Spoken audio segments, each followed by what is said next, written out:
السلام علیکم ورحمۃ اللہ۔ جیسا کہ پچھلی کچھ ویڈیو بھی میں نے دو قرآن کتاب کے حوالے سے بنائی ہیں جو ڈاکٹر غلام جیلانی برق صاحب نے لکھی ہے، تو ایک بڑا پیارا نقطہ کمال کی بات سامنے آئی، آپ لوگوں سے شیئر کر رہا ہوں، جہاں پہ یہ لکھ رہے ہیں ایسے پیچھے ذکر چل رہا ہے ستاروں، سیاروں، چاند، سورج اور ان چیزوں کا۔ لکھتے ہیں ہفتے کے دن کے ناموں کے حوالے سے لکھ رہے ہیں کہ یورپ اور ایشیا ہر دور میں یہ خیال رائج تھا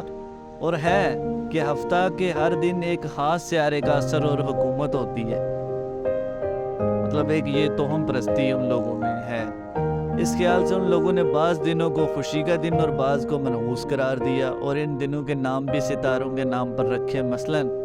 سنڈے اتوار، سن یعنی آفتاب کی طرف منسوب ہے، منڈے سوموار یعنی مون چاند کی طرف منسوب ہے، فرانسیسی میں منگلوار کو مورسڈے یعنی مریخ کا دن کہتے ہیں، مریخ کو انگلش میں مارس کہتے ہیں،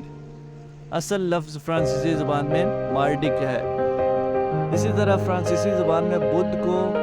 مرسیڈی ڈے، مرکری ڈے یعنی عطارد کا دن کہتے ہیں، تھرس کے معنی ایک مغربی لغت میں مشتری اور فرائی کے معنی زہرہ کے ہوتے ہیں، تو تھرسڈے کو معنی مشتری کا دن اور فرائیڈے کے معنی زہرہ کا دن ہوں گے۔ زحل کو انگریزی میں سیچرن کہتے ہیں، تو سیچرڈے سیچرن کے معنی یوم زحل ہوں گے۔ اسلام ان توہمات سے آزاد تھا، اس لیے ان ایام کو کواکب کی طرف منسوب کرنے کی بجائے یوم الاحد، پہلا دن، دوسرا دن وغیرہ کہا، تاکہ مسلم ستاروں سے نہ ڈرتا پھرے۔